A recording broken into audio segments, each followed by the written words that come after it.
perhiasan tubuh. Quran kata apa? Wa hullu asawira min fiddah. Allah akan berikan kepada mereka perhiasan-perhiasan tubuh daripada perak. Perak silver yang betul-betul nilai tinggi, mahal, menjadi perhiasan kamu. Jangan takut. Banyak. Cuba yang paling banyak gelang kat tangan. Paling banyak. Tunjuk. Buat macam ni. Yang paling banyak. Tuan-tuan, jangan takut dengan gelang di dalam syurga. Banyak hiasannya. Tak kena zakat pula tu. Rantai, pakailah sebanyaknya. Allah berikan hiasan indah itu sampai kamu seronok. Tapi tuan-tuan kena tengok. Ingat. Orang yang masuk syurga biasa, dia dapat pakai daripada gelang daripada muslimat. Muslimat tak nak jawab. Perak. Tapi orang yang VIP dalam syurga namanya muqarrabun, dia dapat special sikit. Ini biasa. Tapi biasa pun dah luar biasa dah. Perak banyak boleh pakai.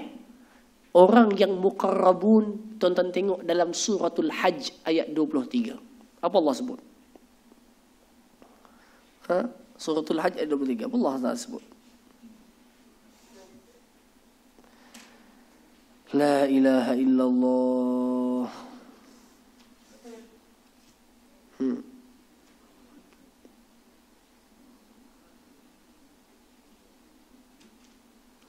Di dalam suratul Hajj Allah Azza wa Jalla menyebut, tengok tuan-tuan. Ayat 23. Tengok, yang ni syurga biasa. Allah sebut dalam surah Al-Hajj ayat 23 apa dia?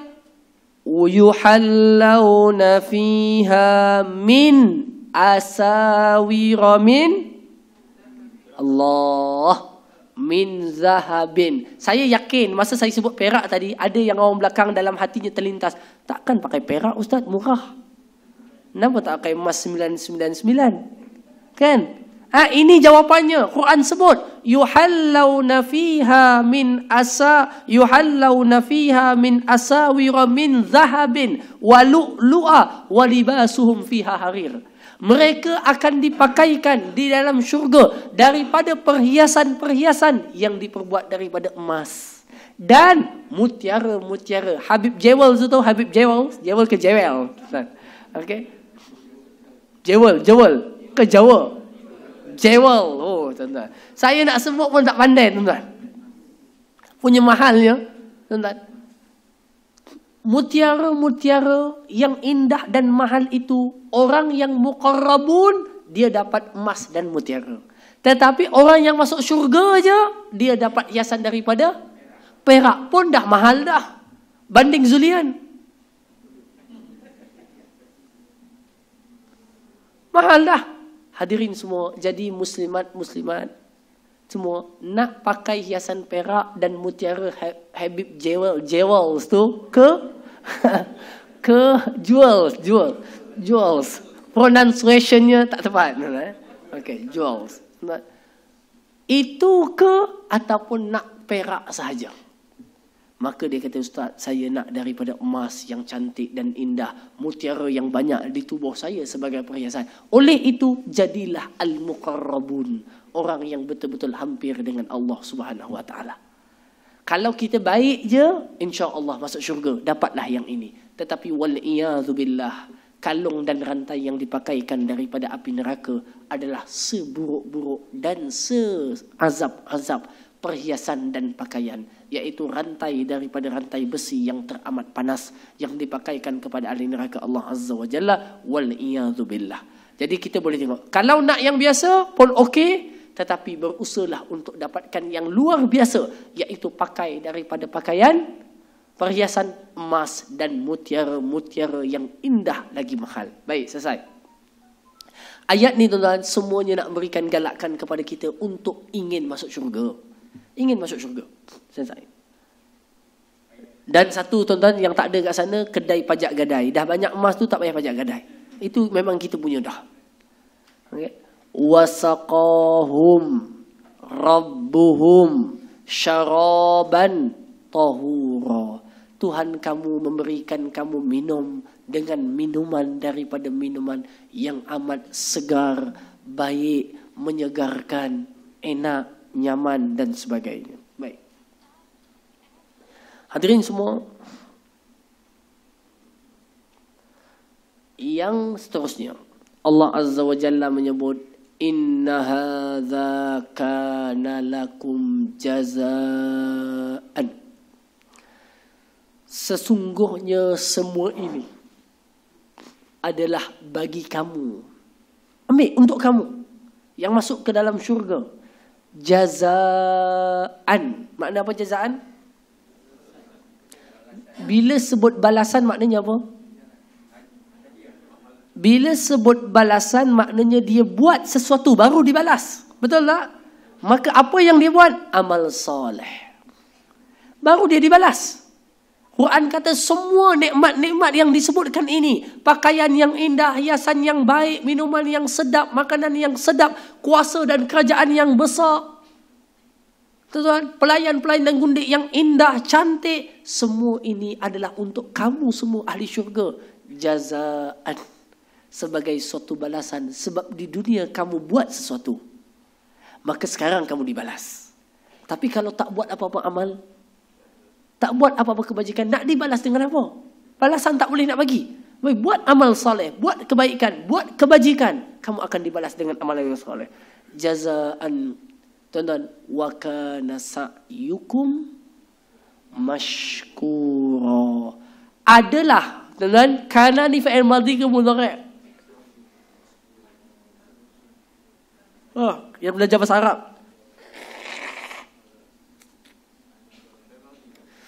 Fi'il madhi ke mudhari'? Madhi.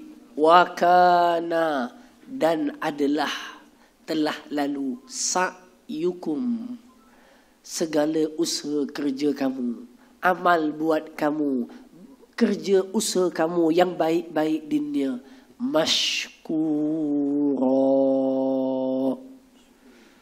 Tuan-tuan, kalau orang buat baik kat kita, kita kata apa? Syukran. Betul tak? Orang bagi air, kita kata syukran. Orang bagi ni, syukran. Orang bagi ni, syukran. Syukran maknanya apa? Maknanya, terima kasih, saya hargainya. Mashkura sa'yukum. Usaha kamu yang kamu buat di dunia, kecil ke, besar ke, banyak ke, sikit ke, yang sampai kamu masuk ke dalam syurga, sa'yan mashkura, adalah usaha yang Allah hargai, Allah terima, Allah angkat ia. Kalau ditolak, tak dikira. Sekarang ni mashkura, diterima. Dengan penerimaan amal usaha yang kamu buat itu, kamu dimasukkan ke dalam syurga Allah Azza wa Jalla. Sebab itu tuan-tuan, kalau kita pergi haji, ingat tak ada satu doa. Doa ni boleh baca dekat solat pun tak apa. Lepas sembahyang pun tak apa. Apa dia kata? Allahumma rzuqna hajjan mabrura wa zamban maghfura wa sa'yan mashkura wa tijaratan lan tabura. Kan itu kita baca kan? Banyak kita baca dalam haji. Tuan-tuan, begitu doanya. Tuan-tuan, ini memberikan isyarat dan makna kepada kita semua bahawa tuan-tuan, sa'yan, usaha yang Allah terima adalah penting. Kerana dia terima usaha itu, dia terima hargai apa yang kita buat, maka kita akan dibalas. Syarat penerimaannya apa dia? Dua. Pertama, ikhlas kepada Allah dan kerana Allah. Buat kerana Allah. Buat kerana Allah. Bantu orang kerana Allah. Tolong orang kerana Allah. Bagi kuih kari pap lepas kuliah kerana Allah. Okay. Bagi keledek kerana Allah. Buat apa jua lillah. Yang kedua, bertepatan dengan anjuran syariat. Syariat suruh macam tu, kita buat tepat betul. Tak ada unsur dosa, tak ada unsur penipuan, tak ada unsur, tak ada. Tepat macam mana syariat suruh. Tak terkeluar dari panduan syarak. Tuan-tuan, insya-Allah itu sebab daripada segala usaha kita disyukuri oleh Allah Subhanahu wa taala. Tuan-tuan, kita nampak orang susah, kita tolong. Kita nampak orang tak cukup makan, kita berikan makanan. Kita nampak orang pancit bocor tayar di tepi jalan, kita tolong dia lillahi taala. Tuan nak balasan apa? Saya tak nak apa-apa. Lillahi taala. Lillahi taala. Okey? datang. Jadi hadirin yang saya kasih sekalian, ini perkara penting untuk kita sama-sama amati dan fahami, renungi, dan mudah-mudahan kita semua tuan-tuan dikurniakan Allah amal yang saleh insya-Allah. Ayat selepas itu akan masuk kepada satu bab baru, yaitu tentang sabar di atas menanggung perintah Al-Quran. Tuan-tuan, dalam Quran kan banyak syariat kan? Yang kata usaha kamu tu disyukuri apa dia? Usaha kamu untuk melaksanakan segala titah perintah syariat itu. Sampai nanti ayat Quran sebut apa? Ayat 24. Fasbir li hukmi rabbik. Bersabarlah di atas ketetapan Tuhanmu. Sabar. Kamu nak laksanakan perintah Quran, kamu kena banyak sabar. Allah suruh infak, Allah suruh puasa, Allah suruh zakat, Allah Ta'ala suruh haji, Allah suruh umrah. Quran yang diturunkan Allah. Fasbir. Bersabar. Semua usaha kamu pada menepati dan mengikuti ajaran Quran, insya-Allah disyukuri dan dihargai oleh Allah Subhanahu wa taala insya-Allah. Boleh? Tuan? Ada soalan nak tanya? Silakan. Ya. Nah. Ya. Ha. Ha. Ha. Ya. Lagu 60-an 70-an. Tidak ada masalah ji. Kugiran boleh, kuda kepang boleh, lembu kepang boleh, semuanya boleh, tak ada masalah. Okey, tak ada istilahnya dalam syurga ni, tak ada apa yang tak boleh, semua nak boleh. Cuma dan ke tak dan nak je ji. Pasal apa? Pasal nikmat tu dah banyak sangat, makannya sedap, ini sedap, sempat ke nak karaoke? Takut tak sempat je. Itu je. Sebab nikmat banyak sangat dalam tu. Semuanya seronok. Jadi kita sampai nak naik apa, nak naik kuda ke, nak ini ke, banyak semuanya ada. Jadi jangan risau, usah risau. Yang ada syariat boleh tak boleh tu dunia je tempat diuji. Silakan Haji Tinggal Mustafa. Saya nak kaitkan dengan ayat-ayat motivasi yang kita terbaca dalam surah Al-Insan ni. Ya.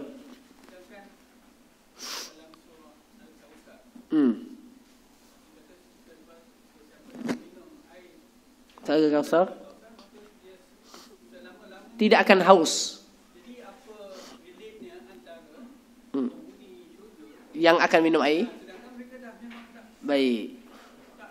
Soalan ni bagus tuan-tuan. Jangan bangun dulu, jangan balik dulu. Sabar Asad. Okey, sabar Asad. Soalan ni bagus. Soalannya tanya, bukankah dalam surah Al-Kautsar, inna a'tainakal kautsar, Nabi sebut dalam hadis, siapa yang minum daripada telaga Kautsar. Ingat, telaga Kautsar ni minumnya belum masuk syurga lagi. Masa dalam perjalanan tu. Mudah-mudahan Allah jadikan kita semua dapat minum daripada Kautsar. Amin. Amin. Allahumma amin. Tuan-tuan, minum Kautsar, Nabi sebut, lam yadhma, tidak akan haus selama-lamanya. Baik, apa faedahnya pula dalam syurga ada air yang macam-macam? Kan? Tuan-tuan, jawapannya, air ini diminum bukan kerana haus, tetapi kerana kelazatan dan kesedapannya. Haus tak ada dah. Tetapi kerana sedapnya. Air sedap air ni. Sedap air ni. Lazat, nikmat. Bukan sebab haus lagi dah. Boleh? Wallahu a'lam. Itu satu. Yang kedua, ada juga orang yang terlepas daripada minum Al-Kautsar. Tapi dia boleh masuk ke dalam syurga. Allahu a'lam. Kan? Silakan.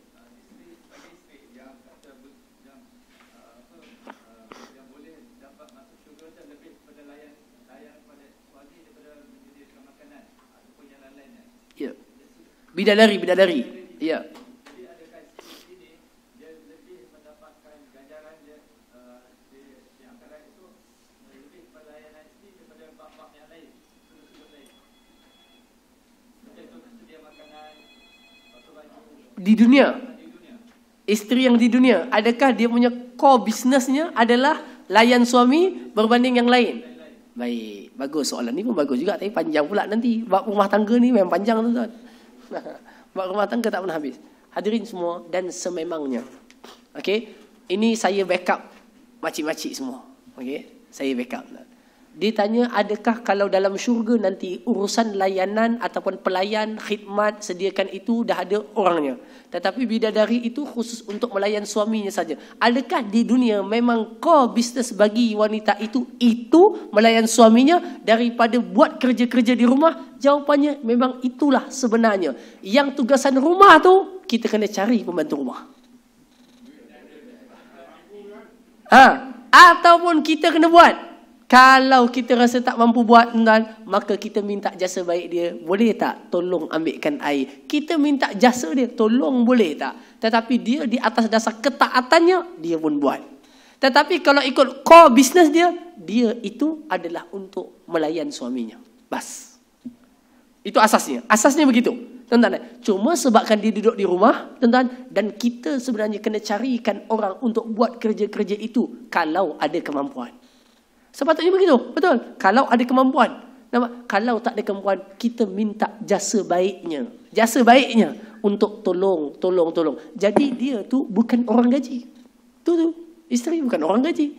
Dan tidak boleh diperintahkan untuk dia. Kamu, kamu ini. Tak. Ada masa kita pun buat sama. Nampak tak? Tuan-tuan, maknanya apa? Di sana core bisnesnya adalah yang kita. Dan itu disebutkan oleh Nabi SAW, tuan-tuan. Dan yang kedua, benda penting bagi wanita dalam rumah adalah jaga harta dan amanah kehormatan suaminya di rumah. Itu je. Yang paling besar itu je. Layan suaminya, jaga harta suaminya di rumah. Dan kehormatan dirinya di rumah. Dah. Itu paling besar berdasarkan hadis Nabi SAW. Sampaikan besarnya layan tak layan itu, Nabi kata, mana-mana wanita yang dipanggil suaminya untuk melayaninya, tetapi dia enggan, dia tidur suaminya dalam keadaan murka, malaikat melaknatnya sampai ke pagi esok. Besarnya. Maka kalau terbaliknya, memang itulah core business dia. Tuan-tuan, ada pun yang lain-lain, basuh baju, mop lantai, lagi apa? Sidai kain, cuci pinggan. Sepatutnya suami kena fikir apa cara nak kena settle tanpa suri. Sepatutnya begitu. Kalau ada kemampuan. Dah tak ada kemampuan, maka kita minta jasa baik dia. Boleh tak tolong. Jadi dia bukan kerja yang paling utama itu. Tapi di atas dasar dia di rumah, maka dia pun tabarruk. Tabarruk ni maknanya apa? Volunteer. Dia tolong buat ini, tolong buat ini. Maka hargailah jasa-jasa tambahan yang dia dah buat. Gitu. Terima kasih. Kan? Hari Isteri Sedunia. Terima kasih. Kan? Kerana bantu volunteer, tolong basuh kain, tolong basuh berak anak, tolong cuci tandas, tolong itu. Terima kasih banyak-banyak di atas jasa yang ekstra daripada kewajipan kamu. Tuan-tuan begitu. Okey? Jadi terima kasih semua. Silakan. Akhir, ini biasanya penutup, tuan-tuan.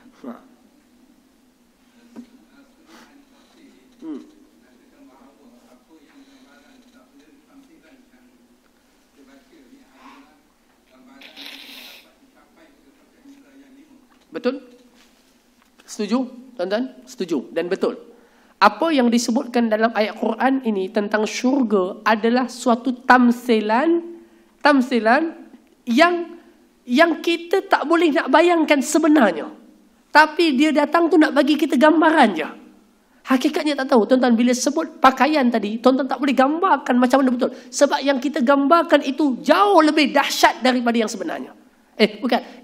Yang sebenarnya jauh lebih dahsyat daripada yang kita gambarkan. Tak boleh. Faham tak?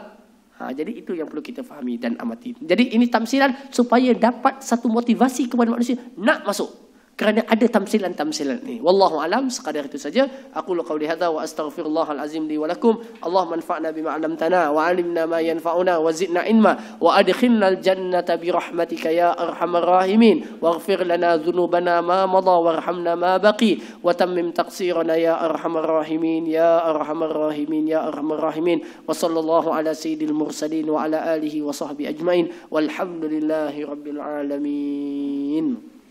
Subhanakallah.